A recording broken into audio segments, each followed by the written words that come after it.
विष्णुपद मंदिर कहां है, बता सकते हैं आप लोग? हाँ, विष्णुपद मंदिर कहां है? गया में। ये तो बड़े अच्छे से बता दिएगा।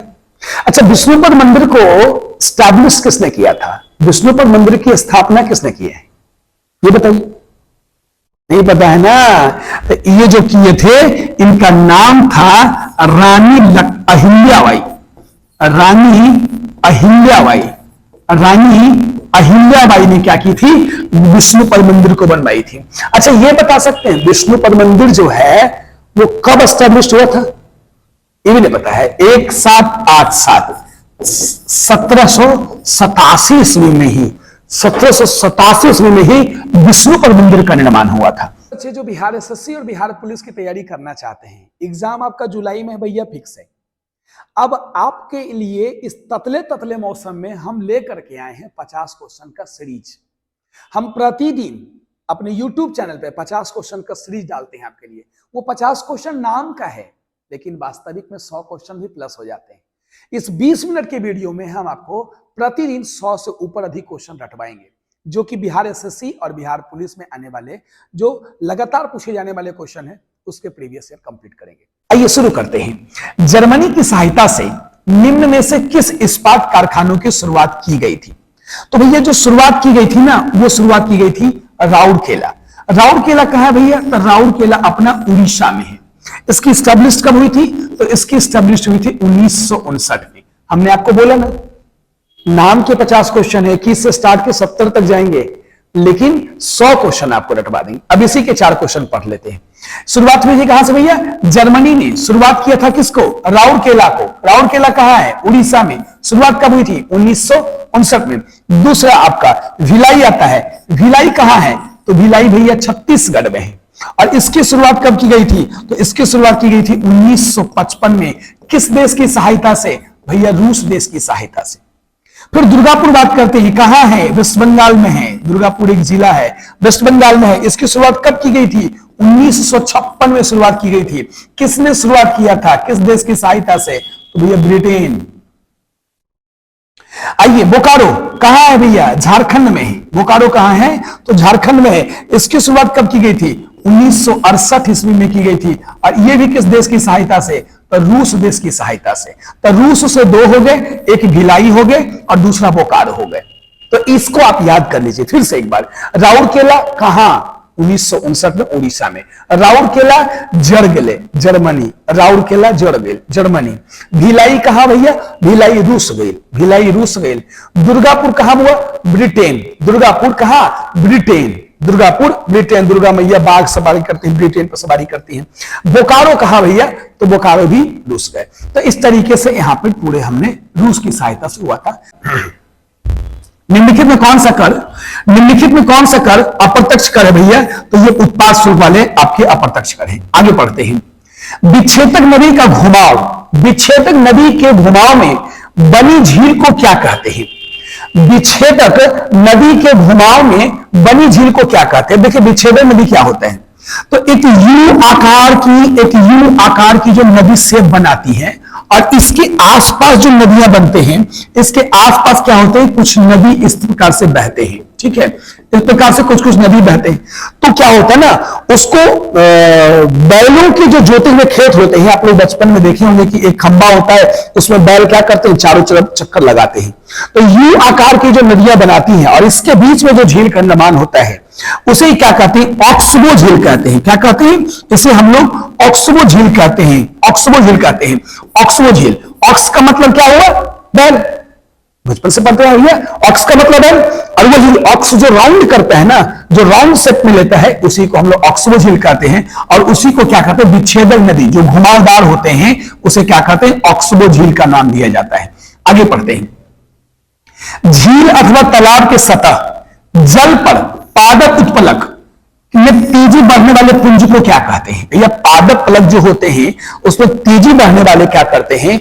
अब समझने की कोशिश कीजिएगा। क्या कहते हैं? झील अथवा तालाब के ऊपर जो पेड़ पौधे लग जाते हैं, उससे मछलियों का विचरण होने लगता है, और उसके जो ऑक्सीजन की मात्रा होती है जल में, वो भी धीरे धीरे कम हो जाती है। इसलिए इसे क्या कहते हैं? ये एक सुपोषण हो जाता है। एक पोषण नहीं, बल्कि एक सुपोषण हो जाता है। ठीक है, चलिए नेक्स्ट क्वेश्चन लेके चलते हैं।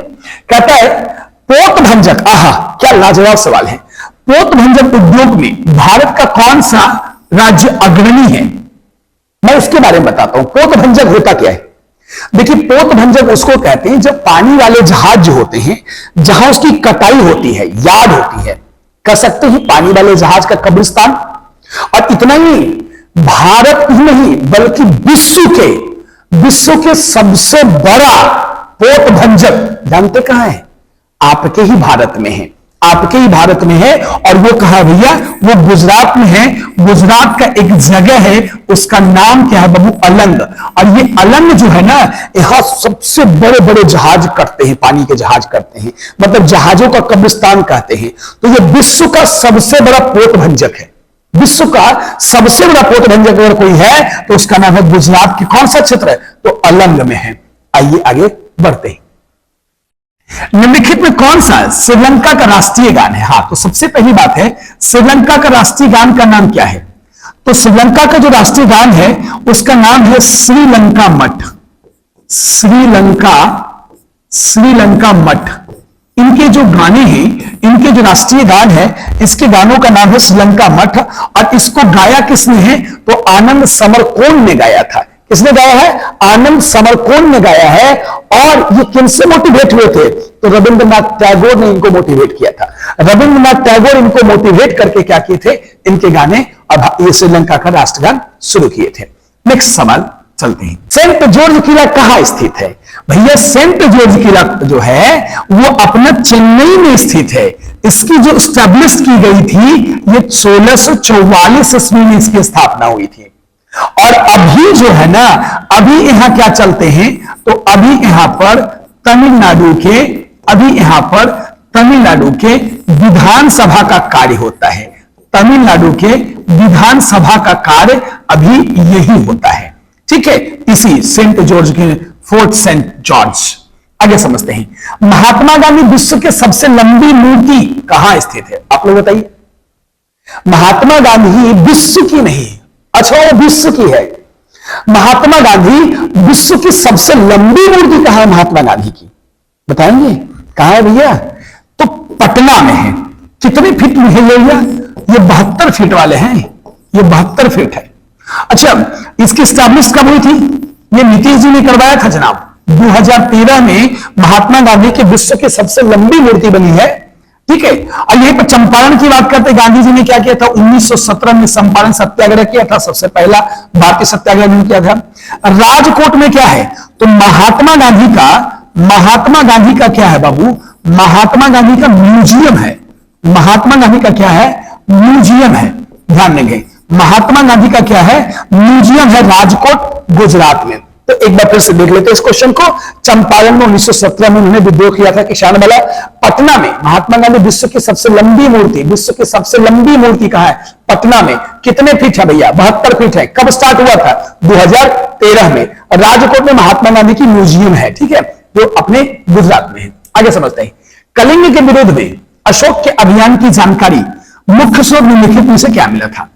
मतलब मोटा मोटी अगर बात करते हैं कि कलिंग के विरुद्ध में अशोक के अभियान, तो भैया शिलालेख क्या है ना? शिलालेख 13वां में कलिंग के युद्ध की जानकारी प्राप्त होती है।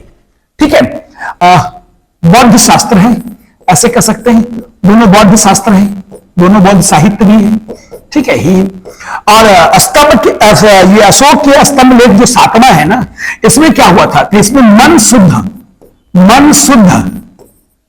शुद्धिकरण या मन शुद्ध का ज्ञान दिया गया था जनाब। मन शुद्ध का ज्ञान दिया गया था अशोक के 7वें शिलालेख में से। प्रतिदिन यदि आप हमको 20 मिनट देते हैं तो इस प्रतिदिन में हम आपको 100 क्वेश्चन की तैयारी करवाएंगे। मन तो चापना होगा, मन तो मन है, मन तो विचलित होता है। मोबाइल यूज करने के लिए बैठेंगे, यूट्यूब खोलेंगे, कुछ और मैसेज आ जाएगी, ध्यान वहां पे चला जाएगा। तो मन को दाबना होगा। और ये मन को शुद्ध करने की जो बात की गई थी, अशोक ने किया था। किसमें? अभी बताए थे। अशोक ने क्या किया था? स्तंभ के 7वें शिलालेख में किया था। इसलिए मन और चित्त को दाब करके ही आप आगे बढ़ सकते हैं। मन को शुद्ध कीजिए। आगे बढ़ते हैं। गांधी जी में न्यायशीता की अवधारणा क्या थी? देखिए, गांधी जी की जो न्यायशीता थी ना, इसमें सिंपल से एक ही बात थी कि जो एक सामाजिक संदर्भ चल रहा था, उस सामाजिक को क्या करते, जो पूंजीवादी अर्थव्यवस्था थे उसको कैसे करके समाज में इन्वॉल्व किया जा सकता है, कैसे समाज में उसको पैसे इंक्लूड किए जा सकते हैं। तो इन चीजों का यहां पे व्याख्या किया गया था। तो पूंजीवादी, देखिए, संपत्ति को निजी स्वामित्व के अधिकार को स्वीकारना, तो निजी स्वामित्व तो कभी स्वीकार नहीं सकते भैया। नेक्स्ट क्वेश्चन हम लोग यहां पे क्या है, नेक्स्ट ये है कि पूंजीवादी समाज को समतावादी समाज में रूपांतरित करना, यही तो था मेन उद्देश्य। जो पूंजीवादी समाज थी ना, उसको कैसे करके हम समाज के प्रति एक्टिव कर सकते हैं। आगे बढ़ते हैं। निम्नलिखित में से बिहार का कौन सा भू आकृति खंड झारखंड के साथ अपनी सीमा साझा नहीं करता? देखो भैया, गंगा सोन, तो गंगा तो भैया ठीक है, गंगा जो है वो झारखंड के साथ थोड़ा सा सीमा लगता ही है, और सोन जो है ना, सोन जमुई वाला क्षेत्र में पड़ जाता है, तो वो भी झारखंड की सीमा लगता है। अंग क्या है? तो अंग की राजधानी क्या है भैया? चंपा। अंग एक महाजनपद है जिसकी राजधानी क्या है? चंपा। अच्छा, इसके अंतर्गत कौन आते हैं भैया? तो इसके अंतर्गत आ जाते हैं आपके मुंगेर। आपके कौन कौन से आते हैं? भागलपुर। तो ये सब ही झारखंड की सीमा साझा करते हैं। मगध का मैदान, अब मगध के हम नवादा पे ठहरे भैया, तो मुगल साम्राज्य में तो नवादा जानवे करते झारखंड के गोविंदपुर क्षेत्रफल है, लग ही जाता है, तो ये भी लगते हैं। तो मिथिला का मैदान नहीं लगता है, इसका मतलब इसका जो जवाब होगा वो मिथिला सही जवाब होगा। मिथिला जो है वो झारखंड के साथ अपनी सीमा साझा नहीं करता है। आगे समझते हैं। समोच्च रेखा समान स्थलों से जोड़ने वाली काल्पनिक रेखा है। अब ये समोच्च नाम से समझिए, समोच्च उच्च आ गया ना, समोच्च में उच्च आ गया, तो जहां भी उच्च आ गया यानी उच्चता का बखान करता है कौन? समोच्च रेखा। जैसे समोच्च आ गया तो उच्चता, समुद्र तल से उच्चतम लंबाई नापता है। राष्ट्रीय हरित अधिकरण के अध्यक्ष कौन है भैया? तो इस लिखित में तो न्यायमूर्ति स्वतंत्र कुमार है, लेकिन अब ये नहीं है। अब कौन हो गए? तो अब वर्तमान के जो हो गए ना, अब कौन हो गए वर्तमान में कौन हो गए सो समझते हैं। वर्तमान में वर्तमान में कौन है? प्रकाश श्रीवास्तव, न्यायमूर्ति प्रकाश श्रीवास्तव बन गए हैं। ये क्वेश्चन लेकिन कई बार आता है, राष्ट्रीय अधिकरण की स्थापना कब हुई थी? तो भैया इसकी स्थापना 2010 में हुई थी, और कहां हुई थी? तो नई दिल्ली आप एस्टैब्लिश में हुई थी 2010 में, याद कर सकते हैं। हाँ, तो राष्ट्रीय हरित अधिकरण की स्थापना वर्तमान अध्यक्ष कौन है भैया? तो प्रकाश श्रीवास्तव है, स्थापना 2010 में हुई थी। आइए आगे समझते हैं। भारत का वो कौन सा राज्य है? भारत का वो कौन सा प्रथम राज्य है जिसने खाद्य सुरक्षा अधिनियम बनाया था? खाद्य सुरक्षा अधिनियम, खाने वाले वस्तुओं की सुरक्षा का एक नियम, अधिनियम, कानून बनाने वाले कौन थे भैया? छत्तीसगढ़ थे। कौन थे? छत्तीसगढ़ थे जो सबसे पहले खाद्य सुरक्षा अधिनियम को लाया था। ठीक है, हाँ आगे बढ़ते हैं, देखते हैं। भारतीय संविधान के किस अनुच्छेद में सरकारी रोजगार में नागरिकों के लिए समान अवसर आए है? नागरिकों के लिए समान अवसर वाली बात आ गई, नागरिकों के लिए समान अवसर।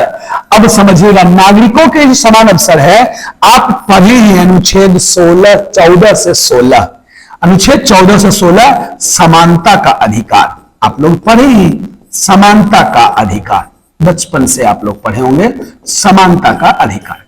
हाँ, अनुच्छेद 22 क्या है भैया? 22 क्या है बताइए? 22 क्या है? तो गिरफ्तारी। 22 क्या है? गिरफ्तारी के संबंध में संरक्षण, यानी गिरफ्तारी संरक्षण है अनुच्छेद 22। अनुच्छेद 20 क्या है? 20 में 420 बना हुए, 420 का मतलब अपराध सिद्ध संरक्षण। यहां पर क्या है? तो अपराध, अगर कोई आप अपराध किए हैं तो उस अपराध को सिद्ध करने के लिए आपके पास कोई ना कोई कानून होना चाहिए। अब झूठे काम को कोई फंसा देगा कि तुम ही में पपीता चुराए हो, तो भैया इस बात को हम कैसे सिद्ध करेंगे? तो इसके लिए भी आपके पास एक आर्टिकल है, उस आर्टिकल का नाम है 420 420 तो चोरी होगा, अपराध सिद्ध संरक्षण है, अपराध सिद्ध संरक्षण। अब अनुच्छेद 25 क्या है? तो अनुच्छेद 25 ये है, आपको कोई भी धर्म मानने की आजादी है, मतलब धार्मिक स्वतंत्रता कह सकते हैं। अनुच्छेद 25 जो है वो क्या है भैया? अनुच्छेद 25 आपका धार्मिक स्वतंत्रता है। तो आप क्या कीजिए ना, आप अपने पास जब भी पढ़ने के लिए बैठिए तो कॉपी लेकर के बैठिए, और ऐसे करके रिपीट करते रहेंगे तो आपको याद हो जाएगा। ठीक है, तो अनुच्छेद 22 क्या है? गिरफ्तारी का संरक्षण। अनुच्छेद 16 क्या है? समानता का अधिकार। अनुच्छेद 20 क्या है? अपराध सिद्धि में संरक्षण। और भैया अनुच्छेद 25 क्या है? तो आप कोई भी धर्म को मान सकते हैं, यह आपकी आजादी है। बलुई पत्थर किसमें रूपांतरित होती है? अरे भैया क्वार्ट्ज जाइड में बलुई पत्थर तो बलुई हो गई, बालू का कण हो गया, और फिर उन्हें और रूपांतरित होगा तो छोटा ना हो जाएगा, एकदम क्वार्ट्ज जाइड हो जाता है, एकदम छोटा हो जाता है, तो क्या होता है? क्वार्ट्ज हो जाएगा। ये आगे बढ़ते हैं। व्यवसाय पर कर की वसूली किसके द्वारा किया जा सकता है? व्यवसाय पर कर के द्वारा वसूली किसके द्वारा किया जा सकता है? तो समझते हैं भैया, केवल और केवल राज्य सरकार के द्वारा किया जा सकता है। व्यवसाय पर जो टैक्स लगाने का अधिकार है सिर्फ और सिर्फ राज्य सरकार को है। ठीक है, आगे समझते हैं। निम्नलिखित में से क्या लोकतांत्रिक स्थिति की प्रतिकूल है? निम्नलिखित में से क्या लोकतांत्रिक प्रतिकूल है, मतलब लोकतांत्रिक के विपरीत है? तो लोकतांत्रिक के जो विपरीत है भैया, देखिए गणतंत्र भी ऐसा ही है, समाजवाद, यहां पर नाद नहीं, यहां पर क्या होगा? वाद होगा। यहां पर गलत लिख दी, स्प्रिंट हो गया है, ये क्या होगा? ये समाजवाद होगा, समाजवाद होगा। ठीक है, समाजवाद। तो समाजवाद भी है और राजतंत्र सब एक ही जैसे हैं, लोकतंत्र देता है, लेकिन तानाशाही जो है ना, ये लोकतंत्र के विरोध है। तो ये आप ऑप्शन से छाट सकते थे। आगे समझते हैं। चीन में बॉक्सर विद्रोह, ठीक है, चीन में जो बॉक्सर विद्रोह हुआ था, ये कब हुआ था? तो सबसे पहले तो ये समझिए 1900 यहां पे दिया है, लेकिन इसका डेट जो होता है ना, वो 1898 से लेकर के 1901 ईस्वी के बीच में ये बॉक्सर विद्रोह हुआ था। ये किया कौन था? तो देखिए, ईसाइयों का जब प्रकोप बढ़ने लगा, प्रकोप नहीं कह सकते उसको, जब ईसाई ढेर सारी संख्या में चाइना में बढ़ने लगे, तो वहां पे हुआ क्या कि जो भी चाइना के बॉक्सर थे ना, वो सभी मिलकर के एक आंदोलन छेड़ दिए ईसाई के प्रति, और इसीलिए उसको क्या कहा गया? बॉक्सर युद्ध कहा गया। तो ईसाई चाइना के जितने भी बॉक्सर थे, उन्होंने युद्ध छेड़ दिया था 1898 से 1901 के बीच में। तो आप यहां पर उसके बीच वाला ऑप्शन देख सकते हैं, तो 1900 बीच वाला ऑप्शन आता है, इसलिए आप 1900 मार सकते हैं यहां पे। चलिए आगे बढ़ते हैं। नीलगिरी पहाड़ी कहां है? तो ऐसे ही जानते होंगे भैया, नीलगिरी पहाड़ी कहां है? तमिलनाडु में। नहीं, आगे बढ़ते हैं। बंद अर्थव्यवस्था, बंद अर्थव्यवस्था क्या है भैया? बंद अर्थव्यवस्था क्या है समझते हैं? सरकारी क्षेत्र के लिए कोई प्रावधान ना हो, ये बंद अर्थव्यवस्था है। बट निजी क्षेत्र के लिए कोई प्रावधान ना हो, ये तो बड़ा व्यक्तिगत हो गया भैया। आर्थिक नीति सुप्रभाषित ना हो, ये भी सही है। कहते हैं किसी देश में कोई आयात और निर्यात ना हो, मतलब कोई भी आयात और निर्यात ना हो तो बंद अर्थव्यवस्था हो जाएगा। मेरे देश में ना आएगा ना जाएगा, तो एक तरह से ये क्लोज इकोनॉमिक हो जाते हैं, बंद अर्थव्यवस्था हो जाते हैं। आगे समझते हैं। गंधार कला, गंधार कला किसके अधीन फली फूली हुई है? तो ये कुषाण के अधीन। किसके अधीन? गंधार किसके अधीन है? कुषाण के अधीन है। अब आप बता सकते हैं मुझे, कुषाण, आप मुझे ये बताइएगा कि कुषाण वंश के संस्थापक कौन है? तो जो कुषाण वंश के संस्थापक हैं, उनका नाम है कुजुल, कुजुल कडफिसेस, कुजुल कडफिसेस। ठीक है। सातवाहन, सातवाहन कर लिया, सातवाहन सिमुक गया। हाँ, तो सातवाहन के जो संस्थापक थे उनका नाम क्या है? सिमुक नाम है। गुप्त काल कौन स्थापना किए थे? गुप्त काल के जो स्थापना किए थे उनका नाम है चंद्रगुप्त प्रथम। और मौर्य काल की स्थापना किसने किए थे? तो जो मौर्य काल की स्थापना किए थे उनका नाम था चंद्रगुप्त, चंद्रगुप्त मौर्य, चंद्रगुप्त मौर्य। इसलिए यहां पर कह सकते हैं कि कुषाण काल के संस्थापक कौन थे? कुजुल कडफिसेस। सातवाहन सिमुक गए, सातवाहन देख करके सिमुक गए। और गुप्त काल चंद्रगुप्त प्रथम और मौर्य काल चंद्रगुप्त मौर्य। तो ये भी आप एक याद कर सकते हैं गंधार कला की शैली। जहां कोई कानून नहीं होता है, कल वाली क्वेश्चन आ गई कि किसी भी व्यक्ति की स्वतंत्रता को आप छीन सकते हैं, जॉन लॉक ने कहा था। जहां कोई कानून नहीं होता है वहां कोई स्वतंत्रता नहीं होती है। कल ही क्वेश्चन हमने पढ़ाया था सेट नंबर 2 में कि आप किसी भी देश की स्वतंत्रता छीन सकते हैं। किसके द्वारा? कानून द्वारा, विधि द्वारा ऑप्शन में था। किसने कहा था भैया? तो जॉन लॉक ने कहा था। किसने कहा था? जॉन लॉक ने कहा था कि किसी भी देश की, किसी भी व्यक्ति की आप आजादी को छीन लेते हैं नए नए कानून को लाकर के। आगे समझते हैं जनाब। भारत के मुख्य न्यायमूर्ति के बारे में लिखने में कौन से कथन सही नहीं है? तो पहला क्या है? वह सभी व्यक्तियों या सभी उच्च न्यायालय के मुख्य न्यायमूर्ति की नियुक्ति करते हैं, यही गलत है। बस भारत के मुख्य न्यायमूर्ति राष्ट्रपति के पद को शपथ दिलाते हैं, बिल्कुल सही, राष्ट्रपति के पद को शपथ दिलाने का कार्य करते हैं। जब राष्ट्रपति और उपराष्ट्रपति दोनों एक ही साथ पद पर रिक्त हो जाते हैं तब भारत के मुख्य न्यायमूर्ति राष्ट्रपति का कार्य का निर्वहन करते हैं, यह भी सही है। भारत के मुख्य न्यायमूर्ति 65 वर्ष की आयु तक अपने पद पर टिके रहते हैं, यह भी सही है। मतलब जो गलत है ना, ये गलत यही है, यानी यही मेरा ए नंबर ऑप्शन हो जाएगा। चलिए आगे देखते हैं।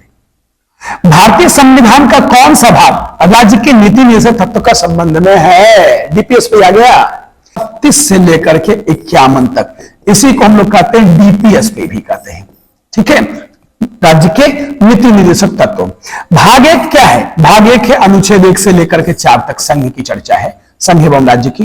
भाग 3 क्या है? तो आपके फंडामेंटल राइट है। आपके क्या है? फंडामेंटल राइट है। फंडामेंटल, अब मतलब हिंदी लिख लेते हैं, मौलिक अधिकार। क्या है? मौलिक अधिकार है, समझिएगा, मौलिक अधिकार है। अनुच्छेद कहां से भैया? तो अनुच्छेद 12 से लेकर के 35 तक। और आप लोग कमेंट में करके बताइए अनुच्छेद 12 क्या है। भाग 5, अब ये भाग 5 क्या है? तो भाग 5 में अनुच्छेद 52 से लेकर के 151 तक संघ की चर्चा है। किसकी चर्चा है? संघ की चर्चा है। संविधान का 44वां संशोधन मौलिक अधिकारों की श्रेणी में से निम्न से किस अधिकार को हटाता है? तो भैया किस अधिकार को हटाता है? बोलने की आजादी छीन गई क्या? ये तो है, बोलने की आजादी है, ये है। विधि के समक्ष समानता का अधिकार अनुच्छेद 14 से 18 पढ़वे किए हैं। और बोलने की आजादी आपको अनुच्छेद 19 है, ये है, जिसमें प्रेस एक्ट भी आता है। संपत्ति का अधिकार हटा दिया गया है। आपकी कोई संपत्ति नहीं, आप कितने जमीन खरीद लीजिए, सब तक सरकार की मर्जी है। अगर आपकी अपनी होती तो बताइए, आप अपने जमीन का रसीद क्यों कटाएंगे? क्यों टैक्स देंगे सरकार को? भैया अब आपकी संपत्ति कुछ नहीं है, संपत्ति का अधिकार हटा लिया गया 44 में संशोधन के द्वारा। ये 44वें संशोधन आया था कब? तो 1978 ईस्वी में 44वें संशोधन आया था। धर्म की स्वतंत्रता तो अभी पढ़े थे, अनुच्छेद 25 से लेकर के 28 तक, अनुच्छेद 25 से लेकर के 28 तक धर्म की स्वतंत्रता दी गई है। तो इस तरीके से बोलने का अधिकार अनुच्छेद 19, विधि के समक्ष समानता 14, संपत्ति का अधिकार हटा दिया गया जो अनुच्छेद 30 में था। निम्नलिखित में कौन सा एक भारत तेल का सबसे प्राचीन तेल उत्पादक है? ये तो आप ऐसे ही जानते होंगे, दिग्बोई बहुत प्रसिद्ध है। दिग्बोई है जो 1901 ईस्वी में एस्टैब्लिश हुआ था। असम में है, कहां भैया? तो ये असम में है। इसकी खोज सबसे पहली बार कब हुई थी? 1892 में सबसे पहली बार खोज हुई थी। सबसे पहली बार जो खोज हुई थी वो 1892 हुआ था, लेकिन स्थापना इसकी कभी 1901 में। दिग्बोई भारत के सबसे प्राचीन है, सबसे पहला है। आगे समझते हैं। डॉक्टर मनमोहन सिंह से ठीक पहले प्रधानमंत्री भारत के कौन थे? कौन नहीं जानते हैं? अटल बिहारी वाजपेयी। पूरे डिटेल लेकर के आइएगा, सब कुछ पढ़ लीजिएगा। आप लोग हमें कमेंट में बताइएगा कि पीवी नरसिम्हा राव केम्मा प्रधानमंत्री, एचडी देवगौड़ा केम्मा प्रधानमंत्री और आईके जैल केम्मा प्रधानमंत्री। हम इतना सा बताते हैं, एक 10 के बाद, एक 10 के पहले। हाँ, उच्चतम न्यायालय किस अधिनियम के अंतर्गत गठित किया जाता है? रेगुलेटिंग एक्ट, आप सबको पता होगा। रेगुलेटिंग एक्ट आया था 1773 ईस्वी में। इनकी जो मुख्य न्यायाधीश थी सर एलिजा एम्पे थी। कौन थी इनकी मुख्य न्यायाधीश? मुख्य न्यायाधीश थी एलिजा एम्पे। एलिजा एम्पे। और इनके जो अन्य 3 सहयोगी न्यायाधीश थे उनका नाम था CHL। हम लोग पढ़ते हैं ऐसे याद रखते हैं, CHL। C से चैम्बर्स, H से हाइडे और L से लेमेस्टर। चैम्बर्स, हाइडे और लेमेस्टर, ये 3 व्यक्ति थे जो एलिजा एम्पे के सहयोगी न्यायाधीश थे। ठीक है, तो यहां से आप लोग आगे पढ़ते हैं, सुनिएगा। राज्यसभा का पदेन अध्यक्ष कौन होता है? राज्यसभा का पदेन अध्यक्ष कौन होता है? भैया उपराष्ट्रपति होते हैं, कौन नहीं जानते? राज्यसभा के जो सभापति होते हैं वो उपराष्ट्रपति होते हैं। ये आर्टिकल कितना में है, तो ये आर्टिकल कितना है भैया, तो ये आर्टिकल 64 में बताता है कि राज्यसभा के सभापति कौन होंगे, उपराष्ट्रपति होंगे। ठीक है, यहां पर एक चीज और है, विपक्षी दल का नेता, तो लोक लेखा समिति, जो लोक लेखा समिति है, उस लोक लेखा समिति के जो अध्यक्ष होते हैं ये कौन होते हैं भैया, तो विपक्षी दल के नेता होते हैं। और अभी इनको सिलेक्ट कौन करते हैं, तो वही राष्ट्रपति उपराष्ट्रपति करते हैं। वर्तमान के लोक लेखा समिति का अध्यक्ष कौन है बताइए, तो लोक कल ही पढ़ाए थे, लोक लेखा समिति के अध्यक्ष कल पढ़ाए थे हम। लोक लेखा समिति के अध्यक्ष कौन है, कल ही पढ़ाए थे हम, देखिए जाकर के वेणुगोपाल, के वेणुगोपाल लोक लेखा समिति के अध्यक्ष थे। कौन, अच्छा अभी उपराष्ट्रपति है कौन, धनखड़ जी है ना, धनखड़ जी। आइए समझते हैं। गढ़वाल वंशीय शासक द्वारा बिहार के तुरुष्कदंड की वसूली की चर्चा एक अभिलेख में मिलती है, इसकी कहां से प्राप्त हुई है।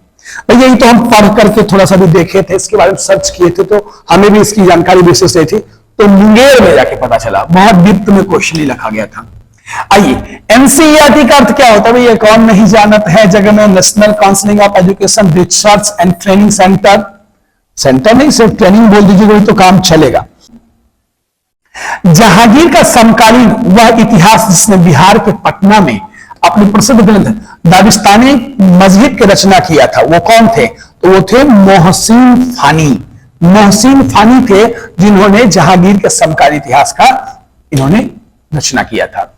विष्णुपद मंदिर कहां है, किसने करवाया था, रानी अहिल्याबाई ने।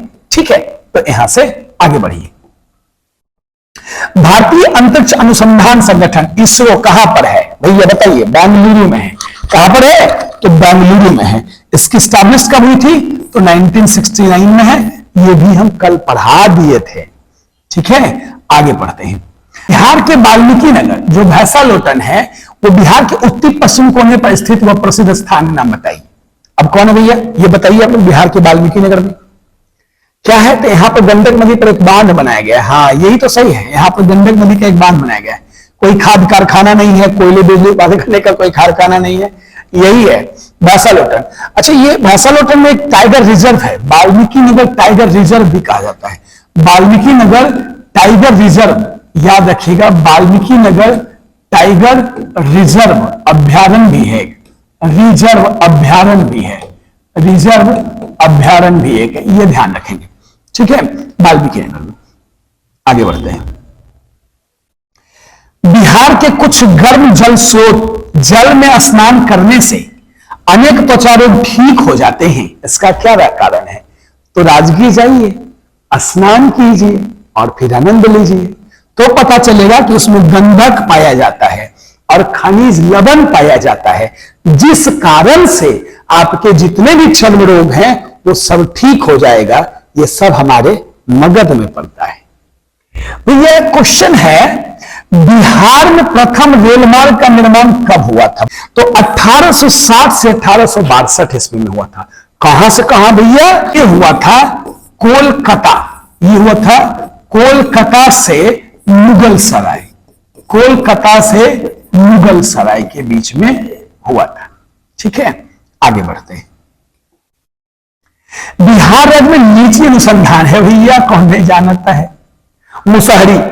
बिहार में लीची कहां, मुसहरी, यहां ना मेरी मुजफ्फरपुर, मुजफ्फरपुर नहीं रहता कहीं कभी, मुसहरी में, याद रखिएगा। आगे, बिहार के किसी भी आंचलिक भाषा में निर्मित पहली फिल्म कौन सी थी बताइए। हे गंगा मैया तोहरा पियरी चढ़ैबो, यही था ना, ये हे गंगा मैया तोहरा पियरी चढ़ैबो, इसे कब लॉन्च किया गया था, तो 1963 में लॉन्च हुआ था। ठीक है, पक्के बाग अभ्यारण्य है, पक्के बाग अभ्यारण्य कहां है भैया, तो पक्के बाग अभ्यारण्य जो है ना, ये तो अपने अरुणाचल प्रदेश में है। अगर अरुणाचल प्रदेश के पूछे भी किस जिला में है, तो उस जिला का नाम है कोसांग जिला। उस जिला का क्या नाम है, कोसांग जिला। क्या नाम है बाबू, कोसांग जिला है, ये चीज याद रखिएगा। ठीक है, इसको एक पक्के को और पखुई जिला, पखुई बाघ अभ्यारण्य भी बोला जाता है। नेक्स्ट क्वेश्चन पे जाते हैं। नेक्स्ट क्वेश्चन है, निम्नलिखित में कौन सा शिक्षा आयोग 1882 ईस्वी में नियुक्त किया गया था? कौन सा शिक्षा आयोग 1882 में नियुक्त किया गया था? तो याद रखिएगा कौन सा आयोग भैया, हंटर आयोग जो था वो नियुक्त किया गया था। कि हंटर आयोग किसमें, वायसराय कौन थे बताइएगा, वायसराय कौन थे? वायसराय कौन थे? तो उस वायसराय का नाम था लॉर्ड रिपन। क्या नाम था? लॉर्ड रिपन, यही उस समय वायसराय थे। अब देखिए सैडलर आयोग क्या हुआ था? तो सैडलर आयोग ना उसी समय क्या हुआ था, इसमें कलकत्ता विश्वविद्यालय आयोग का जो गठन किया गया था, यह सैडलर आयोग के ही द्वारा किया गया था। तो एक सवाल से दूसरा सवाल यहां पे आपको याद आ सकते हैं। नेक्स्ट क्वेश्चन है, निम्नलिखित में से कौन गोदावरी नदी की सहायक नदी है? ये हम पहले कल ही बता चुके थे, गोदावरी नदी की लंबाई कितनी है। गोदावरी नदी की लंबाई कितनी है ये आप हमें बताइएगा। गोदावरी नदी की सहायक नदी कौन है, हमें यह बताना है। तो यहां पर पीनगंगा नाम की जो नदी है ना, ये गोदावरी की सहायक नदी है। बाकी एक नदी का नाम याद कर लीजिएगा, कृष्णा नदी। एक नदी का नाम याद कीजिए, कृष्णा नदी। और इसी कृष्णा नदी की सहायक नदी है मूसी नदी, तुंगभद्रा नदी और कोयना नदी। ये तीनों नदियां इसी कृष्णा नदी के सहायक नदी हैं। लेकिन पेनगंगा की बात किया जाए तो पेनगंगा किसकी सहायक नदी है? तो गोदावरी की सहायक नदी है। आगे समझते हैं, निम्नलिखित में से किस भारतीय राज्य की सीमा नेपाल से नहीं लगती है? किस राज्य की सीमा नेपाल से नहीं लगती है? तो भैया असम का कहां से लगेगा? हम लोग करते हैं, जहां उत्तराखंड लगता है, पश्चिम बंगाल लगता है, उत्तर प्रदेश लगता है, असम का नहीं लगता, वो 7 सिस्टर से घिरे हुए हैं। आगे समझते हैं, खान अब्दुल गफ्फार खान निम्न में से किस क्षेत्र के पशुधन पठान के नेता थे? तो भैया उत्तर पश्चिम सीमांत जो था ना अपने भारत का, वहां के नेता थे। आगे समझते हैं, राष्ट्रीय शहरी स्वच्छता निधि किस वर्ष लागू की गई थी? तो 2008 में की गई थी। क्वेश्चन नंबर 66 पहुंच गए, 70 तक जाना है मुझे। जुलाई 1968 में इंदिरा गांधी के द्वारा भारत की कृषि में प्रभावशाली प्रगति को दर्ज प्राप्त करने की आधिकारिक तौर पर एक डाक जारी किया गया था। इसका शीर्षक निम्न में से क्या था? इसका शीर्षक निम्न से क्या था? तो उसका जो शीर्षक था बाबू, उसका नाम था गेहूं की क्रांति। श्वेत क्रांति किससे संबंधित है जरा बताइए तो श्वेत क्रांति दुग्ध से संबंधित है। श्वेत क्रांति किससे संबंधित है? दुग्ध से। और ये कब स्टैब्लिश हुआ था? 1970 में। नीली क्रांति कब स्टैब्लिश हुई थी?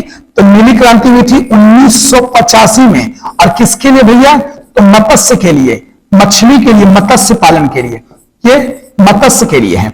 और हरित क्रांति कब लॉन्च की गई थी? तो हरित क्रांति तो भैया 1968 में लॉन्च किया गया था, गेहूं के लिए किया गया थी, तो पता ही है।